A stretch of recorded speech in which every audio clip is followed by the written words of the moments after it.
கண்மணி அன்புடன் சீரியல்ல அடுத்து வர எபிசோட்ல என்ன மாதிரியான ட்விஸ்ட் எல்லாம் இருக்க போகுதுங்கிறத இந்த வீடியோல பார்க்கலாம்.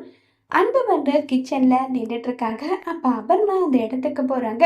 அன்பு என்னெல்லாம் பண்றாங்களோ அது பின்னாடி அபர்ணா வீடியோ எடுக்கிறன்ற பேர்ல அன்புவையும் தொந்தரவு பண்ணிட்டு அபர்ணா அன்புவை சைட் அடிச்சிட்டு இருக்கன்ற மாதிரி எல்லாம் கிண்டல் பண்ணி பேசிட்டு இருக்காங்க. இத பாக்குற கண்மணிக்கா ரொம்பவே கோபம் வருது. இருந்தாலும் கண்ட்ரோல் பண்ணிட்டு கண்மணி வந்து இருக்காங்க.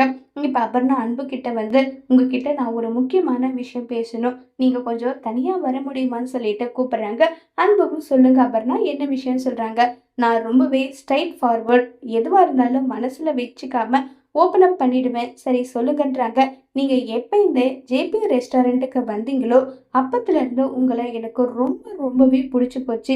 நீங்க தான் என்னுடைய லைஃப் பார்ட்னர்ன்றத நான் முடிவு பண்ணிட்டேன். நீங்க என்ன சொல்ல வரீங்கன்னு சொல்லிட்டு கேக்குறாங்க. இது கேட்டதுமே அன்புக்கா பயங்கரமா சிரிப்பு வருது. எப்படி என்ன ஒரு வாரமா தெரியுமா உங்களுக்கு? எனக்கு கல்யாணம் ஆயிடுச்சா ஆகலையா எதுவுமே உங்களுக்கு தெரியாது. என் பேக்ரவுண்டை பத்தி ஒண்ணுமே உங்களுக்கு தெரியாம எப்படி நீங்க கல்யாணத்தை பத்தி பேசலாம் அபர்ணான்னு சொல்லிட்டு கேக்குறாங்க. இல்ல உங்களை பார்த்ததுமே எனக்கு ரொம்ப பிடிச்சு போச்சுன்றாங்க. ஆல்ரெடி நான் மேரிடுங்க, எனக்கு கல்யாணம் ஆயிடுச்சுன்றாங்க. இல்ல பொய் சொல்றீங்க, உங்களை பார்த்தா கல்யாணம் ஆன மாதிரி தெரியல. இல்ல எனக்கு கல்யாணம் ஆயிடுச்சு, என்னுடைய கல்யாணம் வந்து அரேஞ்ச் கம் லவ் மேரேஜ் தான்றாங்க. என்னது அரேஞ்ச் கம் லவ்வா புரியலன்றாங்க. என்னுடைய அம்மா பார்த்த பொண்ணு நான் கல்யாணம் பண்ணிக்கிட்டேன். அவங்கள விருப்பம் இல்லாம தான் கல்யாணம் பண்ணிக்கிட்டேன். அதுக்கப்புறம் அவங்க தான் உலகம் வாழ்க்கைன்னு சொல்லிட்டு அப்புறம் நான் அவங்கள விரும்ப ஆரம்பிச்சிட்டேன்னு சொல்லிட்டு இப்ப அன்பு வந்து கண்மணியை பத்தி பேசுறாங்க. இந்த தூரத்துல இருந்து கண்மணி பார்த்துட்டு கண்மணிக்கு ரொம்பவே சந்தோஷம் ஆயிடுது. ஏன்னா நம்ம அன்பு வந்து எனக்கு மேரேஜ் ஆயிடுச்சுன்ற விஷயத்த சொல்றதும் அபர்ணா ஒதுங்கிடுவாங்கன்ற நினைப்புல கண்மணிக்கு ரொம்ப சந்தோஷம் ஆயிடுது. அபர்ணா பயங்கரமா ஃபீல் ஆகுறாங்க. இல்ல, நீங்க இப்படியெல்லாம் இருக்குவீங்க நான் நினைச்சு கூட பார்க்கல. உங்களை பார்த்ததும் நான் ரொம்பவே விரும்ப ஆரம்பிச்சுட்டேன்.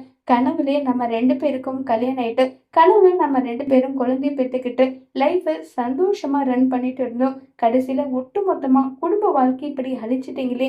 நிஜமாவே உங்களுக்கு கல்யாணம் ஆயிடுச்சா? இல்ல பொய் சொல்றீங்களான்னு சொல்லிட்டு கேக்குறாங்க. இல்லைங்க, நிஜமாதான் எனக்கு கல்யாணம் ஆயிடுச்சுன்னு சொல்லிட்டு இப்ப சொன்னதோ இத கேட்டு அபர்ணா ஃபீல் ஆகி அங்கிருந்து போறாங்க. உடனே கண்மணி வந்து எதுக்காக அவ மனசை ஹர்ட் பண்ணிக்க, நீங்க விரும்பவிருந்தா அவளவே கல்யாணம் பண்ணிக்க வேண்டியது தானேன்னு சொல்லிட்டு அன்புவை டீஸ் பண்ற மாதிரி கண்மணி பேசினதும் போதும் நிறுத்தறியா? நான் என்ன எப்படிப்பட்டவன் நினைச்சேன்? சீப்பானவன் நினைச்சியா? அப்பேற்பட்ட வெண்ணிலாவே தூக்கி போட்டுட்டு வந்தவனா? இங்க பாரு, நீ வேணும்னா புருஷன் பேச்ச கேட்காம மதிக்காம இருக்கலாம். ஆனா நான் அப்படி கிடையாது.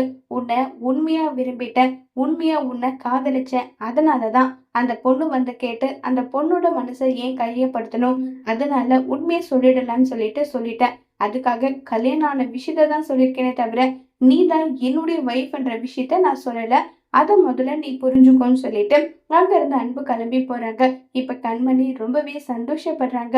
எல்லா விதத்துலயும் சரிங்க அன்பு. ஆனா என் மனசை புரிஞ்சுக்காம நீங்க உங்க பாட்டிக்கு சப்போர்ட் பண்ணதை மட்டும் என்னால மறக்கணும்னு நினைச்சா கூட மறக்க முடியல. மறக்கவும் மாட்டேன் அன்பு, மறக்கவே மாட்டேன்னு சொல்லிட்டு கண்மணி வந்து ரொம்பவே வீட்டுல வந்து இருக்காங்க. அப்ப தென்மொழி வந்து நீயும் அன்பு சாரும் பேசிட்டு இருந்ததை நான் கேட்டேன். 2 பேருமே அவ்வளோ அண்டர்ஸ்டாண்டிங்கா இருக்கீங்க. அப்புறம் எதுக்காக பிரிஞ்சு போகணுன்ற முடிவை எடுத்தீங்க? கண்மணி, உன்னுடைய கோபத்தை விட்டுட்டு உன்னுடைய ஈகோவை விட்டுட்டு அன்பு சார் கிட்ட பேசினா கண்டிப்பா அவர் மனசு மாறுவாருன்னு எனக்கு தோணுதுன்றாங்க. ஏன் பொண்ணுங்களா இருந்தா ஈகோலாம் இருக்கக்கூடாதா? நான் இப்படிதான், எனக்கு என் ஈகோ என்னுடைய வீரப்பு இதுதான் முக்கியம். அவர்கிட்ட பேசி என்ன நான் தோத்துக்க விரும்பல. நான் கண்டிப்பா வின் பண்ணி காட்டுவேன். அவங்க குடும்பம் முன்னாடி நான் தலை நிமிர்ந்து நின்று காட்டுவேன்னு சொல்லிட்டு கண்மணி கோவமா பேசிட்டு அங்கிருந்து போறாங்க. இப்போ தேன்மலைக்கு ஒண்ணுமே புரியுறதில்ல. ஏன்னா காவேரி வந்து சொல்லி அனுப்பியிருப்பாங்க. எப்படியாவது அவங்க 2 பேரையும் ஒண்ணு சேர்த்துறதுக்கு ஏதாவது ஒரு முயற்சி பண்ணு. ஏன்னா அவ உன்னுடைய பெஸ்ட் ஃப்ரெண்ட் இல்லையா? அவ வாழ்க்கை நல்லா இருக்கட்டும்னு சொல்லி ரிக்வெஸ்ட் பண்ணியிருப்பாங்க. அதனால எல்லா இடத்துலயுமே தேன்மொழி எப்படியாவது அன்புவையும் கண்மணியும் ஒண்ணு சேர்க்கறதுக்காக அன்பு கிட்டயும் ஒவ்வொரு முறை பேசி பாக்குறாங்க. அன்புவும் இறங்கி வரதா இல்ல. சரி, கண்மணி கிட்ட பேசியாவது கண்மணியோட மனசை கரை வைக்கலான்னு ட்ரை பண்றாங்க. கண்மணி அதுக்கு மேல வீரப்பா இருக்காங்க. இப்ப இவங்க 2 பேரோட வீரப்பால அவங்க வாழ்க்கை தான் அழிஞ்சிட்டு இருக்கு. இந்த விஷயத்த யாரு முதல்ல ரியலைஸ் பண்ணி சமாதானம் பண்ணுவாங்க? அன்புவா கண்மணி சமாதானம் பண்ணுவாங்களாங்கிறத வரப்போற எபிசோட்ல வெயிட் பண்ணி பார்க்கலாம். தேங்க்யூ.